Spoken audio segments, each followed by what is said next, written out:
Convidando, tá?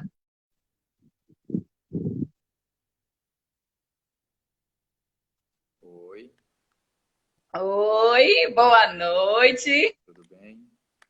Tudo jóia? Seja bem-vindo. Agora tô no escuro danado, né? Tá um Eu vou pouquinho, ver, eu vou ver se me funciona aqui embaixo da luz, mas acho que vai. mas dá para lhe ver. Não tá tão claro, mas dá para lhe ver.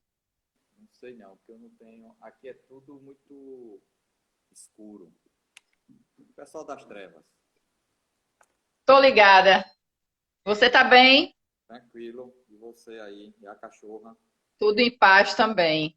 Eu tô aqui escrevendo o tema da tua palestra para deixar como mensagem fixa para Certo. quem for chegando e acompanhando, né? Já tem algumas pessoas entrando aqui na nossa live. Sejam bem-vindos, pessoal. Eu estou só organizando aqui a nossa página de entrada para poder dar as boas-vindas a vocês direitinho. Eu vou colocar um fone de ouvido, aí eu vou testar para ver se está funcionando, senão eu vou falar Certo. viva voz. Ok. Tá bem? O som O som tá ok. tá ouvindo bem, não tá? Estou ouvindo bem. É porque nessa época de quarentena eu lavei o fone de ouvido com sabão e tudo dentro da máquina. Por 3 vezes. Aí ele pifou, botei dentro do arroz Sério? por 3 dias, sério. Botei no arroz por 3 dias. Quase que foi cozinhado pela mulher, mas eu acho que deu certo. Coisas de quarentena, né? Nem me fale, eu vou constituir um livro só sobre isso.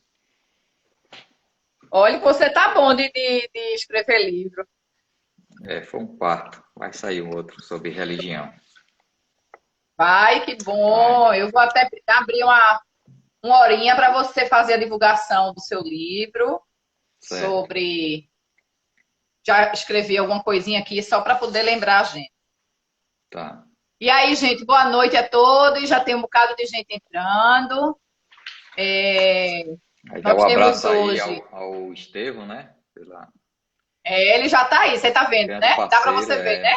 é o grande parceiro aí da Casa dos Humildes. É, nosso querido Estevão Coimbra, presidente da nossa casa, que dispensa apresentações, né? Graças a Exato. Deus. O Bruno todo dia me É, fala dele. Já sei a história do Estevam todinho. é o preceptor de Bruno, né? Bruno sempre fala, inclusive, ele hoje me pediu para dar as boas-vindas a você em nome dele também, porque ele disse: Olha, Jorge é um amigo muito querido. Eu digo: Eu sei, de todas É. nós. Ele diz, olha, Inclusive, eu disse substituíram a ele o aí. nome do nosso grupo. Foi, né? É o quê? Ele disse que estava É o sendo que que você falou? substituído. Ia substituir a água pelo vinho. Ei, Bruno. Eu disse a ele o nome do nosso grupo, né? Foi. Eu, você, André e Leila. Ele Certo. riu um bocado. É, a gente não aguentou o nome Cimentinha, não. Não era pra gente, não. A gente é mais de umbral Não, do não tem que. nada a ver com a Nada a gente. ver. A Não gente tem é nada a ver com umbral. a gente. Umbral legítimo, minha filha. Não pode fugir disso, não. É verdade. Bom, gente, já são 7h52. Sejam todos bem-vindos, vocês que estão chegando agora, se juntando a gente. É uma alegria imensa estar recebendo todos vocês. E mais ainda, nosso querido Jorge, que apesar de alguns bons anos, né, que a gente já é amigo, é a primeira vez que a gente trabalha junto em palestra. Outros trabalhos a Palestra. gente já fez, mas esse em palestra é a primeira vez, né? Exato. E é uma alegria imensa, viu, Jorge, estar aqui com você hoje, porque você sabe que o carinho, ele é verdadeiro, né? Bom, gente, olha só. Jorge, ele é trabalhador da Casa dos Humildes, uma casa também muito querida para mim. E o Jorge, ele também é um grande estudioso do Livro dos Espíritos. E ele lançou agora, foi no final do ano passado ou no início desse ano? Foi em dezembro. a gente lançou em Recife, e em março, aí nós fizemos um tour lá para São Paulo, lançando o livro lá. Pois é, muito chique, né? Fazer o quê? Antes da Enfim, crise, né? Ainda peguei o comecinho da antes crise da lá. crise. É verdade. Esse livro que o Jorge lançou, ele é o título do livro é Os Livros dos Espíritos. Ele é uma análise das edições do Livro dos Espíritos, não é isso, Jorge? Isso. Eu fiz a análise da Então, primeira edição até a 19ª. Comparei tem todas as estudo pra caramba edições. aí, né? Tem uma coisa boa por aí. E vai sair alguma coisa também num estudo, num blog que a gente está colaborando, que vai apresentar todo o material comparativo para que as pessoas possam fazer esse estudo também. Perfeito. Então, é um livro, gente, que eu recomendo, não é? Porque é um livro de estudo para quem quer ter um conhecimento mais aprofundado da doutrina espírita. O nosso querido Jorge, ele vai conversar com a gente hoje sobre o tema que está no Evangelho segundo o Espiritismo, no capítulo 18, item 10, que é: a quem muito foi dado, muito será pedido. A velha e boa questão da nossa responsabilidade. E tem uma historinha bem bacana de Divaldo sobre isso, né? Eu acho que você conhece, mas mais para frente, se for o caso, a gente conversa sobre ela. Tá. Então, como a gente sempre faz, vamos fazer uma prece rápida para passarmos a palavra para você. E aí, você já abraça o microfone aí do seu celular, sem sabão, por favor, e Certo. vamos dar continuidade. Tá certo?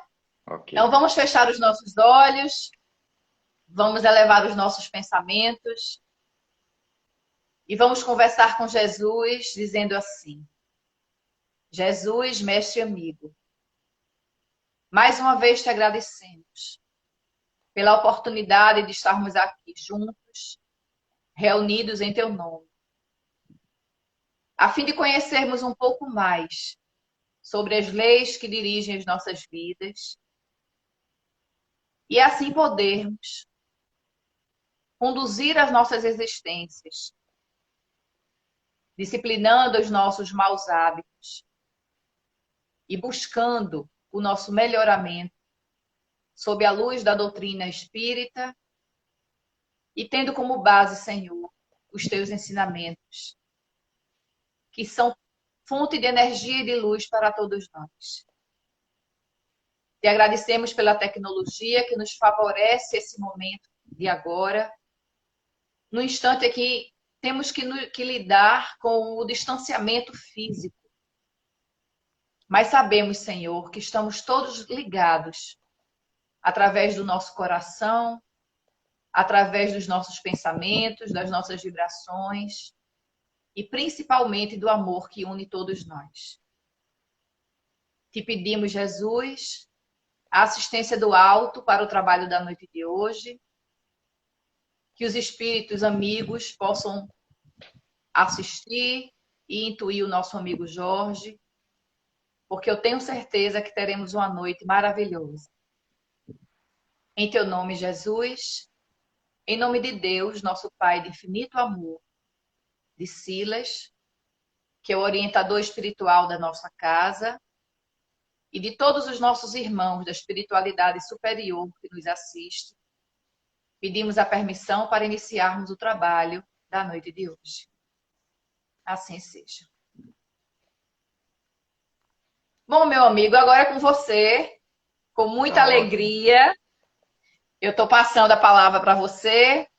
Você fica aí com 40 minutos, né? Vamos dizer que você fale até às 8h35, que é mais ou menos o tempo que a gente tem antes que a live encerre sozinha. Tá bom? Tá ótimo. Agradeço muito aí a solicitação, a oportunidade de trabalho. Trabalhar na seara espírita é algo realmente gratificante. E vamos ver hoje o que é a mensagem dos espíritos que Kardec tão bem soube conduzir nos trouxe. Então, quando Ida falou aí qual o tema, eu disse, eu vou abrir aqui o Evangelho. Aí abri e caiu aqui no item 10 do capítulo 18, A quem muito foi dado, muito será pedido. O arrependimento, abre esse capítulo. Lutei O com peso nas ele, costas. lutei com ele, porque ainda disse, olha, vamos levantar na nossa moral, esse negócio de quarentena, a gente está vivendo um momento muito histórico, ímpar na Verdade. humanidade, não é? Muito interessante, a gente vai poder tirar alguns minutos, eu falo demais, né? Mas vamos tirar uns minutinhos para isso. Mas, assim, lembrando que o Evangelho segundo o Espiritismo é um estudo do Sermão da Montanha.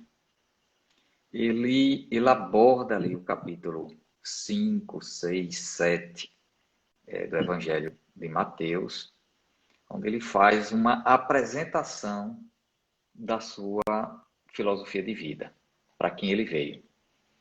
Então, a gente já está ali pelo meio desse estudo do Sermão do Monte, que não é só as bem-aventuranças, né? Tem várias questões.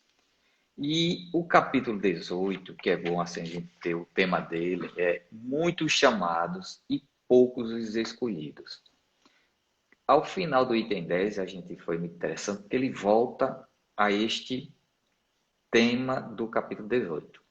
Então, no item 10, como ele ficou, a quem muito foi dado, muito será pedido, todos nós espíritas e não espíritas já teve contato com essa questão. Aí a gente já fica meio encolhido com isto. Mas essa página, às vezes assim, tão pequena, nos engana bastante pela profundidade. Kardec, no Evangelho segundo o Espiritismo, a gente nota que ele tem duas partes. Ele começa o capítulo, ele faz a sua análise e depois ele pega instruções dos Espíritos e coloca depois. É aí que a gente vê a grandeza de Kardec, que ele não foi um coadjuvante nos livros da doutrina espírita. Ele realmente é um autor que os espíritos colaboraram com ele. A gente vê isso muito no Evangelho, porque na análise de Kardec, em alguns momentos, é superior àquelas mensagens que ele coloca. E a gente vai entender que a simplicidade nos engana bastante. A gente aprendeu com esse estudo do Livro dos Espíritos que tem muito material para a gente descobrir. Isso é muito ligado também à Torá dos judeus, que tem a escrita e tem a Torá oral. A Torá oral é a forma como os rabinos se debruçaram sobre a Torá, que são os 5 livros do Velho Testamento, para encontrar informações que passaram despercebidas. E os escritos de Kardec também são assim. Mas veja que preciosidade a gente descobriu nesse capítulo. Eu fiz um resumozinho, vou ler aqui. Ele diz o seguinte, olha, ele fez uma ligação entre cristãos e os ensinos do Cristo. Depois ele fez os espíritas e os ensinos dos espíritos. E complementou com os médiuns e as comunicações. Então, se tiver alguém nos ouvindo, médium e espírita, aguardem.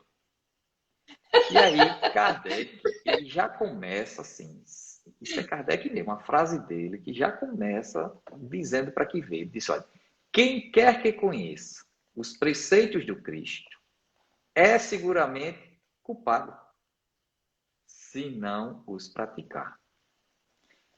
Ele já joga uma batata quente. Você é cristão? Sou. Você é culpado. Sim, mas por que eu sou culpado? Porque você não segue os preceitos de Cristo. Como é que você sabe que eu não sigo os preceitos? Você é encarnado no planeta Terra e já está dizendo que categoria de espírito nós somos. Que está ocupando, isso mesmo. De 5 categorias, somos a quarta. Ali ainda, em mundo de provas e expiações, a gente desejando logo que ele se transforme em geração, né? E o pessoal diz, essa pandemia já é alguns dizem que é o final, outros dizem que é o início. E isso é muito interessante, essa análise. Aí Kardec ele já começa, olha, se conhece a doutrina cristã, o pensamento cristão, se lê os evangelhos, você já é culpado. E aí ele depois faz uma análise dizendo o seguinte, que o cristianismo ele é circunscrito. Ele coloca assim, ó, as palavras do Cristo ficam perdidas para a maioria. Ele diz assim, ó, poucas pessoas tomam conhecimento do cristianismo através dos evangelhos, então pouca pessoa lê os evangelhos. E os que leem, poucos praticam, e dessa forma, essa mensagem, essas palavras ficam perdidas para a sua maioria. Então ele coloca que elas são circunscritas. Ela não tem uma extensão mundial. E a gente sabe disso, que o mundo não é cristão. Nós tivemos a oportunidade de viajar bastante pelo mundo. E é esse trabalho que nós vamos fazer sobre religião, porque nessas viagens nós fazíamos observação da relação do discípulo com sua religião. E obtivemos, durante quase 12 anos, muito material, hinduísmo, budismo em diversos países, shintoísmo, jainismo, sikhismo, judaísmo, catolicismo ortodoxo, então, muita coisa interessante que a gente colheu. E a gente vai ver que realmente o mundo não é cristão. A gente chegou, por exemplo, Tailândia, Laos, Vietnã, Camboja, 1% de cristão, não é católico não, cristão, todo 1%, 0,5%. E ali é que está a população maior, né, do mundo. Então o mundo não é cristão. Aí Kardec, para facilitar a nossa vida, ele faz o seguinte: o ensinamento dos espíritos não são circunscritos, são amplos. Porque é uma discussão grande assim. Ora, nós que somos espíritas, temos um manancial de informações. Temos a prática, principalmente o trabalho do tratamento espiritual, a prática desobsessiva, o passe, a fluidificada, quer dizer, as palestras, os livros, com ricas informações, que para algumas religiões é difícil minerar essas verdades, porque ela está muito revestida de rituais, de protocolos, de ter um acesso muito... Porque você passa uma existência toda para subir na hierarquia para poder ter acesso a essas informações. E nós não.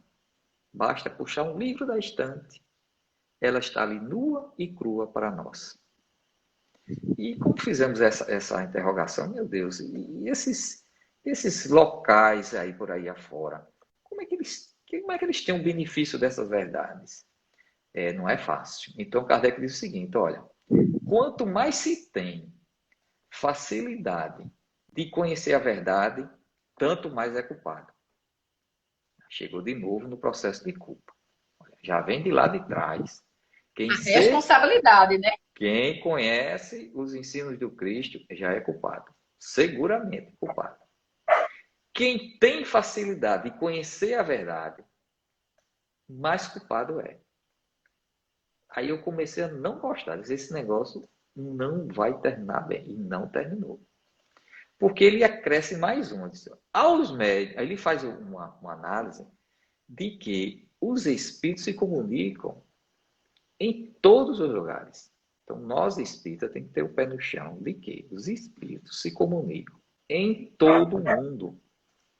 E nós tivemos surpresas com algumas informações. Por exemplo, no Tibete, o budismo tibetano tem rituais ligados às comunicações com os espíritos. E se fala das outras, né? Então, a disseminação. O Senhor, o Criador, não faz acepção de pessoas. E soube bem espalhar as vozes dos espíritos, que está em todo mundo, levando as informações. Então, eles não ficaram circunscritos com a mensagem de Jesus. Porque a mensagem dos espíritos penetram toda aquela pessoa que tem condição de captar. E não só tem médios espíritas, né? Médios os têm espalhados a mancheias nessa situação que nós estamos vivendo. Aí, para completar, o que é que ele faz? Ele diz o seguinte: aos médiuns que obtêm boas comunicações são ainda mais repreensíveis por persistirem no mal. Aí a gente começa a juntar a questão. Cristãos são culpados. Espíritas, mais culpados são. Médios são ainda mais culpados. Então, o médium espírita, coitado, é um sistema que ele fala, olha, o médium que recebe uma boa comunicação, ele deveria estar atento que aquela comunicação é para ele. Mas qual é a nossa postura como médios? A gente diz, mensagens do além para os outros. E ele diz, o médium é o primeiro que tem que estar procurando na mensagem que recebe aquilo que se aplica a ele. Então, para que ele refaça a sua existência, mude o seu comportamento. Aí a gente vem à escala de culpa, cristão, espírito e médium. E aí como é que a gente resolve esse negócio aqui? Porque ficou muito carregado, né? De vez em quando nas palestras eu brinco o seguinte, olha, quanto mais informações nós recebemos, mais complicado nós ficamos. Porque a nossa mudança do ponto de vista ético e moral, ela é muito lenta. Mas o nosso aprendizado é rápido. Hoje nós temos acesso com a internet a tudo que a gente quiser de informação. Nada é restrito. E aí temos as informações, a gente vai o quê? Aumentando o nível de responsabilidade, o nível de criticidade em relação a esses conhecimentos. Está colocando em prática? Não. Só está aumentando o quê? De culpa. Aí chegamos assim na casa espiritual. Hoje a gente vai conversar sobre algumas coisas de lei de causa e efeito. E o efeito que isso vai dar é que todos aqui vão sair mais culpados. Aí mesmo que disse, não, aí começa as histórias. Não, eu só vim aqui na casa espírita para levar aqui meu cunhado, que ele está dando sopa. Não, mas é espírita ou sou? Digo, vamos batizar agora todo mundo para ser espírita. Aí pronto, está todo mundo aqui batizado. É espírita. Quando tiver na sua situação difícil e desencarnar, ele vai perguntar, é espírita? Não. Já frequentou a casa espírita? Foi, mas só foi uma vez. Tá, já era. Já era. Já era. Então quem estiver nessa live, também já era. Já está batizado. São espíritas. Sintam-se então, todos responsabilizados, né, a partir de agora. E aí é uma coisa muito interessante no budismo, que o pessoal diz que o budismo é uma religião ateia, que não trata de Deus. Ele não trabalha com Deus único, com um senhorzinho lá em cima, beneficiando alguns que mais choram, acalentando alguns que pedem e punindo alguns que fazem os malfeitos. Ele não pensou assim, até porque o budismo já é uma coisa dissidente do hinduísmo, uma ruptura. Ele aboliu o Deus único. Disse, não, a responsabilidade é sua.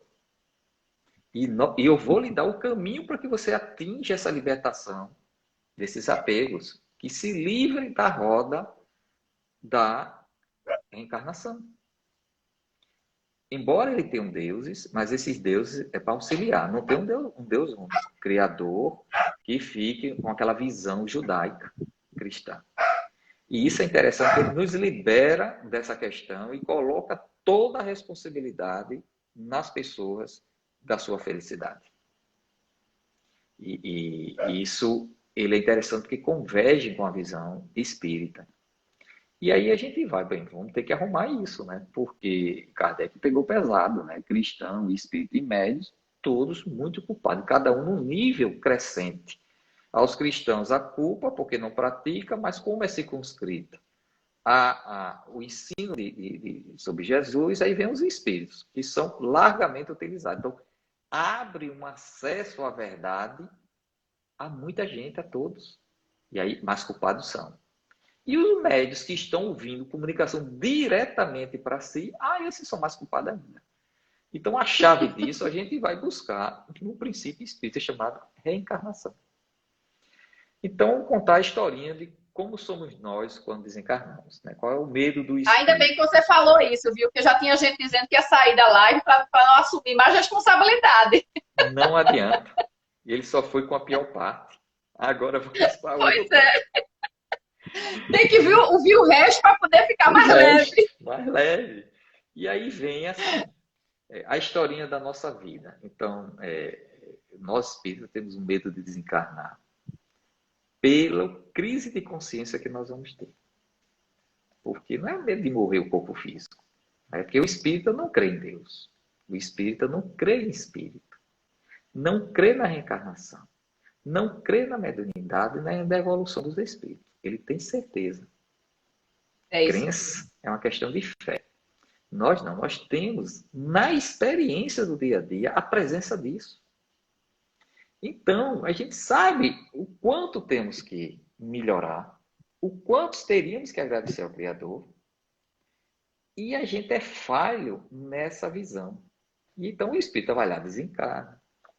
Temos a nossa tomada de consciência, naquele processo a gente diz, não, que o espírito seja bem acolhido, que ele se recupere logo. Ah, que dor. Havia um espírita se recuperando do plano espiritual. É muito doloroso. Porque ele desperta, olha e tal, aí já vem o peso da consciência. Porque ele sabe justamente o muito que ele teve, de talentos que nós temos e o pouco que nós trabalhamos. Esses talentos. E aí, dessa tomada de consciência, que é normal, aí começa um pedido natural nosso para reparar os erros que nós fizemos. E oportunidade de trabalho. Aí a gente fica lá pedindo, pede, implora, chora, quero outra reencarnação, me dê mais uma oportunidade, e vai, e tal, e chama mentor, e faz regressão, aí vai, pô, a gente começa a mudar o tema do item 10, que é a quem muito foi dado, mais será pedido. Aí, quando a gente está desencarnado, inverte assim. A quem muito pede, mais será dado. E aí começamos a pedir. Pedir, não se preocupe. Vem, vai ser dado demais, não? Ótimo. Você vai reencarnar como espírito. E a sua situação já requer, que é um caso mais grave, porque você tem um nível de conhecimento e de consciência, então os teus erros são com maior magnitude. Não pode ser comparado a alguém que não teve o nível de conhecimento que nós temos. Não pode se comparar. Um erro do espírita, ele é multiplicado, decuduplicado, multiplicado por 10. Então, vai preparar a reencarnação, você vai retornar como médium. Vai ter vida fácil? Não. Você não pediu muito? Foi, você vai receber muito. Que é que ocorre conosco? Então a gente reencarna, coisa e tal, vai crescendo, e aí começa, esse negócio de mediunidade é muito complicado, esse negócio dá doença. Já me disseram que adoece, não vou não. Olha o chamado, e esse chamado é na consciência, e é logo cedinho, é que a gente engana às vezes a consciência. Aí a gente vai, faz que não ouve, alguém chega e faz, fulano, você conhece espiritismo? Não sei o que é isso não. E dentro dizendo, sabe? Ah, tá. Vamos ali no centro espírita. Não tem tempo não, esse negócio não. Eu sou meio assim com essas coisas. Sou muito medroso. Sou muito medrosa. Mas não tem jeito, né? As circunstâncias vão levando. E a gente tá dentro. E ao começar o nosso trabalho, veja que médico eu estou falando aqui, não estou só ligando a questão ostensiva. Médios doutrinadores, médiums passistas, médios de reunião mediúnica, quem dá palestra, mas a intuição, aí a gente vai entrar depois numa discussão do que é intuição, o que é anímico, o que é mediúnico, mas vamos fazer o seguinte, todos nós somos médios. E nós espíritos, a nossa intuição é muito aguçada. É tão aguçada que é difícil definir esse limite do que se está sendo mediunidade, mas não, eu tive uma leve intuição. Não, os espíritas não têm leve intuição, não. A gente ouve no ouvido assim, olhe, é feito Sócrates, né? Quando estava no seu julgamento, e ele diz, eu estou falando a verdade e o que eu estou falando aqui é o certo. Aí, por quê? Porque quando eu estou fazendo algo errado, o meu daimon, o meu guia, me repreende. Você imagina, Sócrates, precursor do espiritismo e cristianismo. Porque a religião pagã não tratava de ética. Quem tratou de ética em mundo espiritual ativo foi a filosofia grega. O paganismo era o seguinte, viva a vida, porque a vida após a morte existe, mas é um nada. Você fica vagando. Por isso que os gregos eram ideonistas. Era o bom, o belo, cuidar do corpo e da mente, porque a vida é essa. Depois disso, fica pairando. A hora é Vai para o agora. Hades. A hora é agora. A filosofia grega disse não.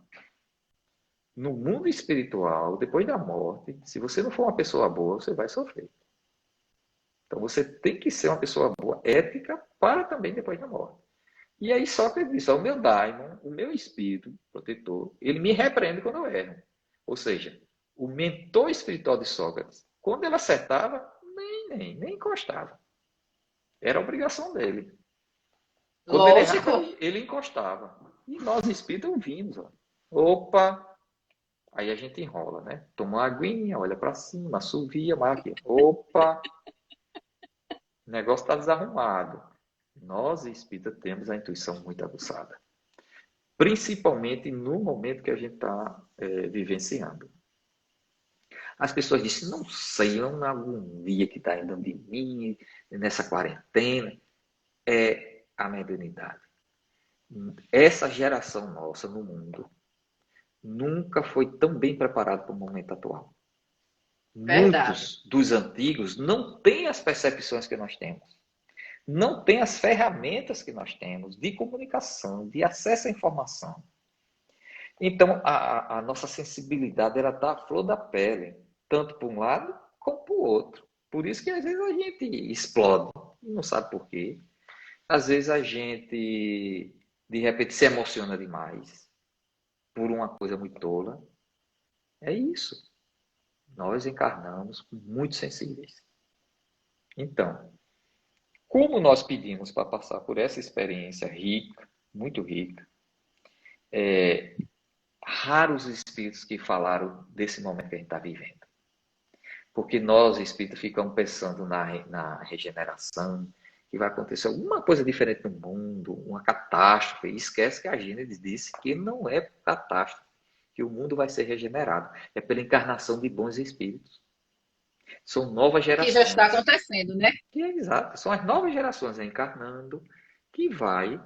Lógico que uma pandemia como essa, como tantas outras que já ocorreram, só lembrando que a gripe espanhola, o mundo tinha 1,6 bilhão de habitantes na época. Isso é 1917. Não foi na Espanha que começou. Foram os soldados americanos na Primeira Guerra, começaram a gripar.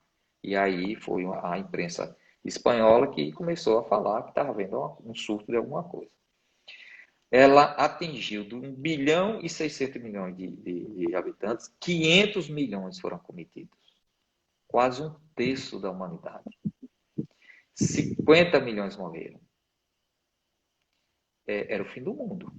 Né? Começo do século era o fim do mundo. Sem falar nas pestes bubônicas, que um terço da Europa morreu na peste bubônica. E Exato. dava de tudo, né? É o mundo. Aí vinha aquela questão religiosa, né? As escrituras falavam disso, o mundo vai se acabar, novos tempos, Jesus está chegando, nada. Na gripe espanhola, com 50 milhões de mortos, né? 10% daqueles que foram acometidos, aí a pessoa disse, não, a regeneração foi o que aconteceu. O que aconteceu é que houve a Segunda Guerra depois, ou seja, não aprendemos. É para o homem aprender, não aprende. A gente não aprende assim. A gente aprende com a nossa consciência. Então, aí a gente encarna, pedimos muito, e começa agora a gente a receber muito. Então a gente vai receber muita informação, a gente vai receber muitas pessoas, para que a gente que a gente se defronta no nosso caminho, que a gente tem que ajudá-las. E essas pessoas estão reencarnadas no nosso lar, é aquele filho ou filha de difícil relacionamento, mas a gente implorou para poder reencarnar com ele. O que é que a gente faz? Implora a Deus para levar de volta. Porque é muito duro quando a gente tem problemas terríveis no nosso lar. Um drogado, uma pessoa que assassino compulsivo, alguém com a dificuldade imensa de viver a vida. São essas pessoas que nós imploramos para renascer com elas. Imploramos. E nos foi dado. É um vizinho, é um chefe, é um problema sério que nós tivemos de revés, ou na saúde, ou de revés Isso. financeiro, ou isso que a gente está vivendo agora. Veja que coisa interessante. Como é estressante. Ainda bem que minha esposa saiu aqui da sala. O tempo todo, você pegou a história do gato. Aí o gato, você deixou a porta aberta, o gato correu para o corredor. Aí você corre, pega no gato, quando traz, nem entra. Desinfeta a pata do gato, desinfeta sua mão, os seus pés, não pega na fechadura, não. Aí você dá um pulo para dentro de casa. Aí sai passando álcool em tudo, esquece o gato sai de novo. Aí começa o inferno. Tudo Então, de novo, é. é uma pressão muito grande. Estar dentro do nosso lar, tem gente que está 60 dias sem sair de casa. É muita pressão, vai começar agora a desencadear uma série de eventos psicológicos, emocionais, não previstos. Exato. Não previstos. Então, uma live como essa é o momento que a gente consegue se locomover as emoções para algo. Então, é necessário a casa espírita estar aberta virtualmente. E sentir o que é o plano espiritual querendo se comunicar conosco. Porque é assim mesmo. Você tem um médium, que é aqui o celular da vida, tenta passar uma mensagem, às vezes o cabo está ruim, a internet é ruim, e sai do outro lado algo, né? E a pessoa diz, poxa vida, saiu tudo diferente do que eu falei. Porque não tem um controle. É isso que a gente está vivendo agora, um estilo de mediunidade. Os médios que eram acostumados a vida toda a estar numa reunião mediúnica, exercendo esse mandato, com toda aquela emoção, presença, e agora que não estão indo? O que é que os médios andam fazendo? Estão fazendo que precisa se preparar para de noite, porque de noite, no sono, estão mais ativos do que nunca. Então, a reencarnação nos proporciona a nos dar o muito que a gente pede. A gente não pode reclamar do que nós temos. Se a gente mensurar em termos financeiros, eu fiz isso. Quanto nós recebemos de Deus em 1 minuto de existência? Só o ar que a gente respira é uma coisa interessante, né? Porque tem a oração do Pai Nosso, que é uma das orações mais complicadas de estudar, porque ela começa colocando Deus, né, acima de tudo. Quando a gente diz Deus acima de tudo, né, amar a Deus sobre todas as coisas, não é isso? É o Pai Nosso que está no céu. Significa que tudo que ocorre na nossa existência, a gente não pode reclamar, porque é Ele acima de tudo. Então, é grave a oração do Pai Nosso, né? Pai Nosso que está no céu, santificado seja o vosso nome. Venha a vós ao nosso reino. Então, seja feita a vossa vontade. Então, quando a gente tiver uma situação muito grave, é porque é a vontade do Criador, de uma forma ou de É a outra. lei da justiça, né? E o que é que a gente faz? Vai ficar calado sofrendo? Não. Aí a gente vai implorar, vai pedir, vai sentir que tem algo superior ao nosso ego. Mas é acima de tudo, né? Vai ter momentos que vamos passar por provação e não vai ter jeito. Não é porque os espíritos nos abandonaram. Veja Jesus em Getsemane. Getsemane é uma região já no sopé do Monte das Oliveiras, aí o Vale de Cedron, e aí você tem a esplanada do templo. E Jesus olhando aquilo lá. Aí ele diz, né? Senhor, né, meu Pai, afasta de mim esse cálice. Mas no momento seguinte ele disse, mas seja feita a vossa vontade. O que é que Jesus ganhou de alívio de Deus para com ele? Não, meu filho, tu vai passar por isso mesmo, que você já sabe que vai passar. Mas você vai ter uma ajuda, é um sirineu que vai ser obrigado a carregar a tua cruz para ajudar para ser mais rápido o teu desencarne. Tá bom assim? Tá ok. Vamos para o sacrifício. Normal. São os nossos testemunhos. Então, é momento do testemunho do Espírita. Não é agora dizer, meu Deus, me livre, não. É, meu Deus, qual a minha permanência e missão nesse momento? O que queres de mim, Senhor? A gente acha que Paulo de Tarso, ou Saul da Cilícia, de repente, porque viu Jesus, se converteu. Não. Um judeu tão radical como Paulo, era a presença de Deus o tempo todo. Então, quando Paulo tem a visão, alguns dizem que nem visão ele teve, né? Mas a presença de Jesus, naquele momento que ele se dirigia a Damasco, ele identificou Jesus como o emissário de Deus. Então, quando ele fez esse link, acabou-se. Ele não tinha que questionar mais Jesus. Tanto que os escritos de Paulo, que foram os primeiros escritos cristãos, têm essa temática de Jesus Deus. Então, ele era todo louvor para o Criador, então transformou esse louvor para Jesus. E o que é Que que ele todos nós disse? temos, né? Exatamente. Essa Então, presença de Deus dentro de cada um de nós. E aí vem aquela questão: o que queres de mim? Todos os dias que a gente acordar, a primeira coisa que a gente tem que fazer é: o que queres de mim, Senhor? Isso aconteceu com Francesco Bernardone, né? Francisco de Assis. Imagina se a gente tirasse uma foto de Paulo de Tarso perseguindo os cristãos, torturando os cristãos, coordenando a morte de Estevão, e a gente dizer: o cristianismo vai sobreviver por causa dessa pessoa. Você está louco? Aí, se a gente tirasse uma foto de Francisco de Assis em cima do cavalo, com armadura, com a espada e um escudo, não ia brincar, ia para a guerra, porque era o divertimento da época. Então, ele saiu de Assis para Spoleto. Em vez de jogar bola, não, era guerrear mesmo, era matar. Aí a gente diz: a pessoa que mais entendeu o evangelho no mundo. Então, não dá para a gente tirar uma foto do que vem em seguida do que nós somos. Dois sinais vão ser fundamentais para que a gente entenda que o mundo está entrando em regeneração, que é um período curto. A gente vai ver que no terceiro capítulo do Evangelho segundo o Espiritismo, Santo Agostinho faz análise. O mundo de regeneração é um curto comparado com os demais, com os anteriores. Primeiro, a ética é o prato do dia. É o tempo todo a gente conversando sobre ética e é chato. A gente vai sair tão chato que a gente vai pedir para reencarnar em outro mundo. É um mundinho chato. E o segundo é quando a gente acordar e a primeira coisa que a gente pensa é em quem eu vou fazer o bem hoje. Para quem? E não dizer como é que vai ser meu dia. O que é que eu vou comer hoje? Não. A quem eu tenho que fazer o bem hoje? Então, Deixar de acordou. pensar na gente para pensar no outro.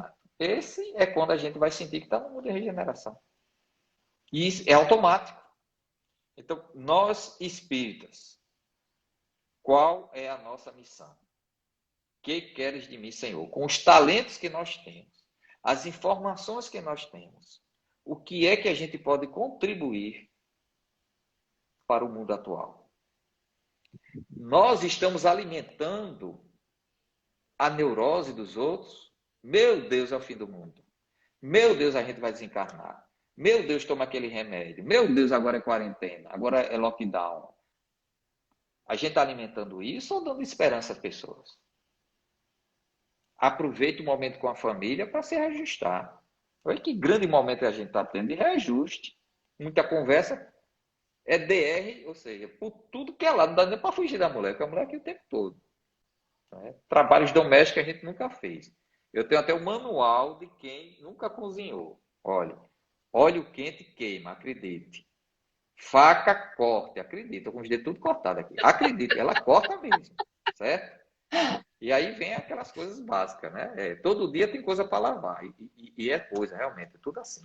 Então Ou são coisas, né? validão. Não coce o olho com água sanitária, vai ter problema. Então são coisas que a gente não vive, vai vivenciar agora. Quantas leituras a gente está colocando em dia? Quantos estudos maravilhosos que a gente está colocando em dia? Então aproveitar esse momento para dar esse ajuste. Né? Quantos cursos E importantes como temos que estamos fazer? mergulhando dentro de nós Exato. mesmos, né, Jorge? Porque aí encaminha para aquilo que Kardec ao final vai colocar. Olha, você pediu muito, muito está sendo dado, e aí volta o quê? A perguntar, o que é que está fazendo com o que você pediu, eu lhe dei? A gente começa a recusar. Então, ele diz assim, ó, aos espíritas, portanto, muito será pedido, porque muito receberam, mas também aos que souberam aproveitar os ensinamentos, muito lhes será dado. Agora, esse muito que é dado, o que é que a gente imagina? Estou na praia, numa casa de praia, tudo muito bom, salário no bolso, está tudo muito bem, saúde. Não é isso, não. Muito será dado é mais A visão trabalho no ainda é. bem. Mais trabalho no bem. Então, o nosso vínculo com o Criador, o nosso débito com o Criador é muito grande. Então, uma das primeiras coisas que a gente tem que aprender é, a minha esposa não gosta que eu diga isso, não reze pedindo mais nada. Porque a gente recebe. E quando a gente recebe sem merecer, aumenta a nossa dívida. Então, vamos acabar E com essa muitas ideia, meu vezes a gente Deus. não sabe o que fazer com o que pediu, com o que recebeu. Exatamente. Peça para os outros, vai peça muito. Peça para o cunhado, para a sogra, vai peça que endivida ele para lá. A gente não peça mais, não. Segundo ponto, a gente começa a agradecer a Deus. É um problema também. Quanto mais a gente agradece, o que é que acontece? A gente vai dizendo, eu estou satisfeito. E será que a gente já tem tudo o que precisa? A gente não sabe. Quando a gente começa a agradecer, deixa de receber. E como é que a gente sai disso? É o seguinte, ó, nem peça nem agradeça. Se coloque na disposição do bem. Assim, faça de mim um instrumento da sua ação, Senhor. Com esse vaso quebrado do jeito que está. Do jeitinho que está. Aproveite o caquinho que precisa. Quando a gente orar dessa forma, Senhor, fazei de mim o vosso instrumento no bem, pode se preparar, porque a vida começa a mudar. É caminhão de problema na nossa porta todos os dias. Por quê? Porque são os outros pedindo. Aí, como tem pouco para dar, aí vai usar a gente mesmo. Então, quanto tem muito mais gente pedindo, tem poucos para dar. Então, nós vamos estar na posição de dar. E a gente vai recebendo mais, vai dando mais, vai recebendo, vai dando, vai recebendo, vai. Em todos os níveis que a gente imaginar, no nível emocional, da paciência, dos problemas críticos que vão bater na nossa porta, pedir o nosso apoio. Olha, a casa espírita, quem está na casa espírita é o último porto seguro. É onde não tem mais para onde ir. Somos nós que pedimos algo que já não temos mais para onde ir, pela nossa forma de proceder, pelo muito que a gente conhece e o pouco que a gente pratica. Então a gente não pode estar reclamando dos nossos companheiros da casa espírita. Fulano é assim, é ação. Não reclamo, porque nós estamos lá porque somos muito necessitados. É o nosso campo de trabalho. E justamente são as pessoas mais difíceis de convivência, tem que estar onde? Na casa espírita. São os mais egoístas, os mais vaidosos, os mais orgulhosos. São lá que eles têm que estar. A gente diz que a casa dos humildes é justamente para isso, para os orgulhosos irem para lá. Porque é nesse contato de um com o outro que a gente vai se melhorar, porque a gente tem que se apoiar um no outro. Aí a gente vai vendo a grandeza do outro, já vai abrindo um pouco mão do nosso egoísmo. Então a casa espírita é realmente o local de maior burilamento que nós vamos ter. A gente mexe muito com as nossas emoções. Então a gente não é só médico para o plano espiritual, não. A gente é médico no relacionamento conosco, de um com o outro. Não é? É engraçado, Kardec perguntava, é encarnado ou é desencarnado? Quando ia conversar com o espírito. A gente não. A gente acha que tudo é desencarnado. E às vezes até massacra o espírito. Você já morreu, o espírito, não, não morri, morreu sim. E às vezes é um espírito encarnado. Dando comunicação. Eita, Kardec é demais. Ele é um danado. Eu tenho muitas histórias com ele, mas fica para a próxima. Não sei nem meu tempo como é que está aqui. Tem 2 minutinhos para você. 2 minutos? Então, 2 minutinhos. Eu acho que a gente vai ter que fazer uma por dia para poder botar esse assunto em dia. Mas a gente diz o seguinte, que nós temos grandes talentos nas nossas mãos. E a gente tem que multiplicá-los. Não podemos esconder. Quando é que a gente esconde um talento? Veja que coisa interessante. Nós recebemos informações o tempo todo do plano espiritual. Escrito, de todas as formas. Oral, escrito. Alguém que fala, a gente já está antenado. Opa, essa pessoa não falou de graça isso comigo. E estamos fazendo o que com essas informações? Guardando. Porque quando eu digo os outros assim, essas coisas, o outro passa logo na minha cara. E você, por que também não faz? Não tem problema não. A gente é terráqueo. As nossas informações têm que ser repassadas. O nosso exemplo. nada consegue ensinar a ninguém que não seja pelo exemplo. Não adianta a gente dizer uma coisa e estiver fazendo outra, destrói. Então, é pelo exemplo. Então, nós temos que nos esforçar muito. Antes, o sacrifício é pela existência. Que os cristãos iam para quê? Para as arenas, para as feras. Em cânticos. O que é que pede iam hoje para a cantando, gente? exatamente. O que é que pede hoje para a gente? Somente gastar, pegar um pouco do nosso tempo material e poder ofertar esse tempo às pessoas que deles precisam. Não é se esconder quando a gente sabe que aquela pessoa está precisando de algo, a gente se esconde. Porque não vai dar uma palavra para a pessoa, vai ouvi-la. Alguém me machucou bastante, porque ele fica desejando o mal. E deseja um mal pesado, né? Assim, imagina um espírita com raiva, é a pior coisa que tem, porque ele sabe jogar energia. Ele sabe jogar uma vibração, uma mentalização que derruba mesmo. O poder nosso é muito grande. Ora, temos que ter temperamento ajustado e vibração para o bem o tempo todo. Que Jesus, no seu grande benefício para a humanidade, o mundo não está à deriva. Nunca plantamos tanto amor como nesse momento agora. Então, que nós sejamos instrumento de paz e de amor e não venhamos a causar peso nas demais consciências, às vezes até enfraquecidas, para que a gente não piore mais. Nós estamos sendo convocados pelo mundo espiritual, pelos nossos mentores, que agora diz, agora é a vez de você dar. Vocês espíritas, é o momento do testemunho. Que Jesus nos ampare nessa tomada de consciência, porque viemos justamente para este momento. Com certeza. Você foi muito feliz nessa colocação da questão da interferência na consciência do outro. Porque ainda hoje eu tratei sobre isso com uma pessoa. Eu digo, quando a gente recebe uma mensagem negativa e a gente repassa, a gente está contribuindo para o desajuste emocional daquela criatura. De quantas criaturas, né? Jorge, não tenho palavras para lhe agradecer. Tivemos uma noite maravilhosa. Vamos ter muita reflexão. Tenho certeza que todos que aqui estão participando conosco dessa live vai ter muita coisa para pensar, muita formiguinha atrás da orelha, né? Levando as reflexões necessárias que a gente precisa.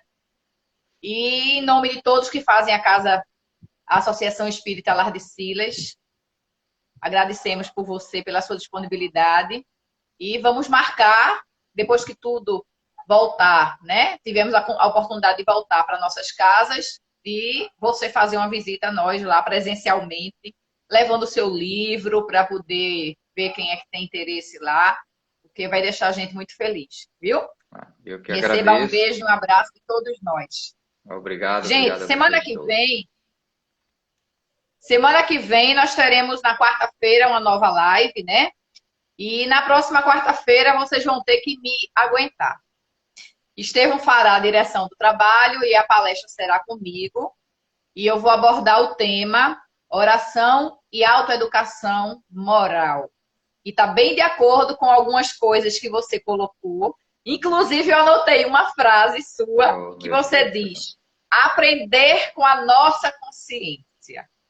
Então, para a gente aprender com a nossa própria consciência, nós temos que nos educarmos moralmente, o que não é fácil, né? Não é. Mas a gente tem todo o roteiro, nós temos toda a assistência, toda a inspiração do alto. E teremos falta-nos só um pouco de boa vontade, não é isso? Tantas quantas existências forem necessárias para exercitar o amor. Isso. Isso que eu acho, assim, uma das maiores coisas que a gente tem para agradecer a Deus é sempre a gente ter uma nova oportunidade. A gente erra, a gente escorrega, a gente tropeça, a gente cai, a gente engana-se, engana os outros, mas a gente tem sempre uma nova oportunidade de recomeçar. Isso é coisa de pai. Não é de quem pune, é de quem disciplina. Né? De quem dá sempre uma nova oportunidade.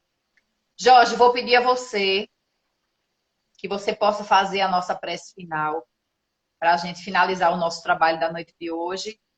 E, mais uma vez, agradecendo a presença de todos que estiveram aqui conosco nessa noite, principalmente você, E vamos marcar outras conversas, tá certo? Tá ótimo. Então vamos serenar nossos pensamentos. Vamos focar no nosso órgão que mais nós admiramos, o nosso coração. Esta bomba da vida, que incansavelmente trabalha pela nossa existência. Não nos cobra nada, apenas que nós possamos respirar, obtendo o pão nosso de cada dia, que é o oxigênio que o Criador nos dotou, que abastece todas as nossas células por essa bomba da vida. Que nós espíritas sejamos a bomba da vida da humanidade, levando a proposta imorredora de felicidade, de otimismo. A vida prossegue além do corpo. A vida real é a vida que nós nos desfrutamos, a vida de espírito, imperecível.